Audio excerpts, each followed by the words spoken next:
বিধানসভায় যে ওবিসি বিল এসছে এইটা নিয়ে ভোটাভুটি হয়েছে, আপনি বিরোধিতা করেছেন, মূলত কেন?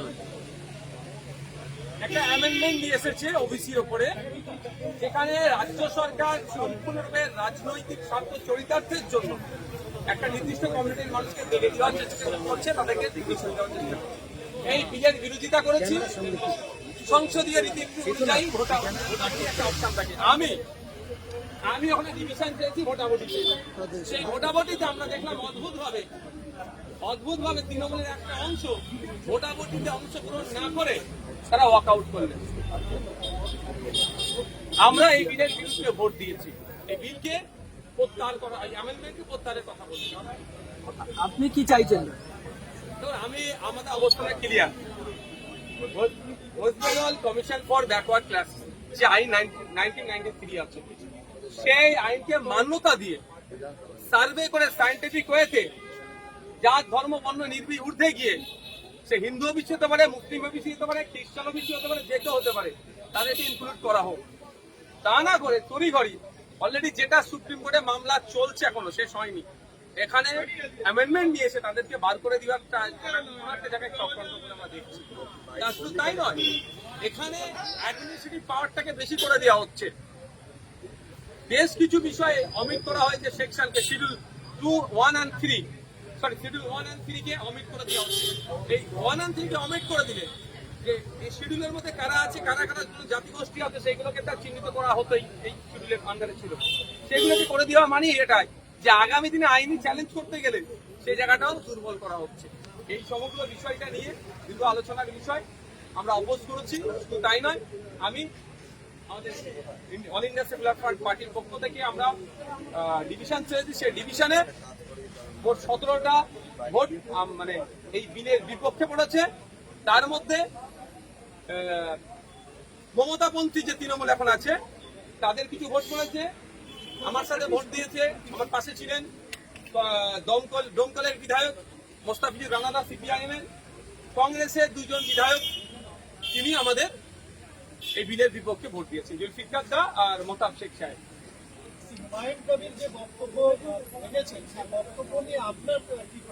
অনেক আগে আমি এই ধরনের বক্তব্যের বিরোধিতা করেছি। আমি কোনোদিন অফেন্সিভ বক্তব্য দিইনি, আর কোনো বক্তব্যকে আমি প্রমোট করিনি বা তাকে সমর্থন জানাইনি।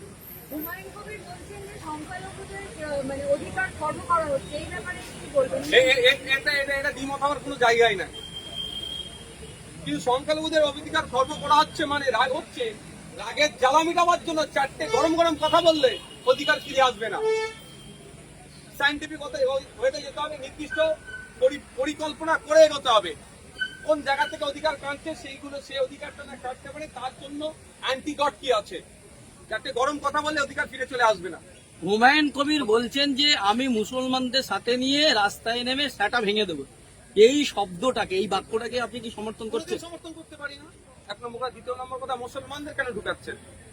ওনার দলটা কি শুধু মুসলমানদের জন্য তৈরি আছে? আমার যতটুকু জানা মতে ভারতবর্ষে এমন কোন রাজনৈতিক দলকে election commission of India registration দেয় না কোন একটা নির্দিষ্ট ধর্ম বর্ণ জাতের জন্য, ধর্মের জন্য যদি তৈরি হয়। তাহলে কি একটা সম্প্রদায়কে উনি একেবারে অন্যায় কাজের দিকে উদ্বুদ্ধ করছে? সেই মমতা ব্যানার্জির দলে তো মানে মমতা ব্যানার্জির কথা মনে পড়ে যাচ্ছে। সেই কোনো না কোনো একটা যেন টান হচ্ছে, এটা আমি বক্তব্য দিতে পারছি না। বিরুদ্ধে আমি আজকে আলোচনা ছিল, আজকে ওনারা আলোচনা রাখেনি। পরবর্তীতে আলোচনা হবে, যখন আলোচনা হবে বিধানসভার মধ্যে আলোচনা করবো, পরবর্তীতে আপনাদেরকেও জানাবো। আমরা এর বিরুদ্ধে ইউসিসি নামিয়ে যে চালানোর চেষ্টাদের বিরুদ্ধে আমি 2টো ডেটা দেবো, 2টো প্রশ্ন তুলে দিচ্ছি। ইউসিসি নিয়েছে এটা বোঝাতে যাচ্ছে তালাকটা নিয়ে। অলরেডি 2017 সালে সুপ্রিম কোর্ট ইনস্ট্যান্ট 3 তালাককে ব্যান করেছে। আমার ইউসিসির প্রয়োজন কি? তারপরেও বলছি, ভারত সরকারের কাছে এমন কোন সরকারি তথ্য আছে দেখাতে পারবে তালাকের উপরে? তাকে দিতে বলুন। আর দ্বিতীয় কথা হচ্ছে বহু বিবাহ। কথা না, সব পাখি পাঁচ খায় আর মাছ খায়, মাছ রাঙার দোষ হয়। যেটা দেখুন, ধর্মীয়গত অবস্থান দিকে আর সামাজিক অবস্থান দিকে মুসলমান একা যদি থাকে আমাকে বলবে, ডেটা দিয়ে কথা বলতে হবে। ডিটেলসটাও তো যখন ইউসিসি বিল আসবে চর্চা যখন হবে তখন বলবো, মুখ থুবড়ে পড়বে, যে কটা অভিযোগ আনছে সে কটা অভিযোগ সে করবো। 3 নম্বর কথা আমি বলি, যে বলা হচ্ছে মুসলিম মহিলাদেরকে নাকি, মুসলিম পার্টিকুলার নয়, মহিলাদেরকে নাকি করা হবে, সম্পত্তি সমান ভাগ দেওয়া হবে। আমি একটু বলে দিই, মুসলিম মহিলা 4 টাইমস বেনিফিট পায় সম্পত্তি থেকে, as daughter, as wife, as mother, as sister, 4 times মুসলিম ধর্মীয় রীতি অনুযায়ী তারা বেনিফিট পেতে পারে।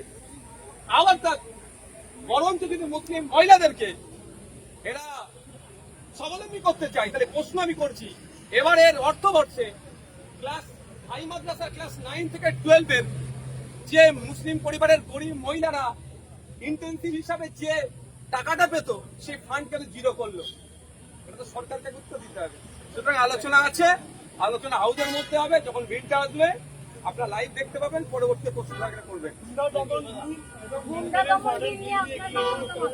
টাডা আর যে ধরনের গুলো আছে, যেগুলো ছিল, যে কাজে ব্যবহার হচ্ছে এটাই সে কাজে ব্যবহার, বড় অপোজ করবো। আপনি এই ওবিসিতে ভোট দিলেন? ওবিসি যে অ্যামেন্ডমেন্ট নিয়ে এসছে, অ্যামেন্ডমেন্টের বিরুদ্ধে আমি ভোট দিচ্ছি। ডিভিশনটা আমারই চাওয়া, আমি আমার পার্টির প্রতিনিধি হিসাবে এখানে আছি, অল ইন্ডিয়া সেকুলার ফ্রন্টের পক্ষ থেকে আমি আছি এখানে, আমি চেয়েছি এর বিরুদ্ধে আমি ভোট দিচ্ছি। বলছি যে হুমায়ুন কবিরের বক্তব্যের উপর বিতর্ক করছি কয়েকজন সরকারের বিধায়ক, তারা পর্যন্ত আজকে ওয়াকআউট পত্রিকা থাকবেন, আপনার সঙ্গে কথা বললেন, তাদের অবস্থা কি? এটা তারা অবস্থান আপনারা তাদেরকে জানলে জিজ্ঞাসা করবেন। এটা তো ওয়াকআউট করেনি, তবে অনেকে অ্যাবসেন্ট ছিলেন, ভোট দান থেকে বিরতও ছিলেন, এটাও পাবলিক ডোমেইনে ডিসক্লোজ করা দরকার। বলছি হুমায়ুন কবিরের বক্তব্যের উপরে মুখ্যমন্ত্রী বললেন বিধানসভার মধ্যে এটাই হচ্ছে শেষ বক্তব্য, তার মানে এবারের বক্তব্যটাকে কি সমর্থন করলেন মুখ্যমন্ত্রী?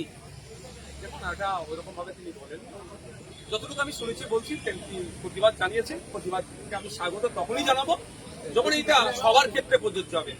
নামটা হুমায়ুন কবিরের জন্য অফেন্সিভ বক্তব্যকে আমি কোনোদিন সমর্থন করি না।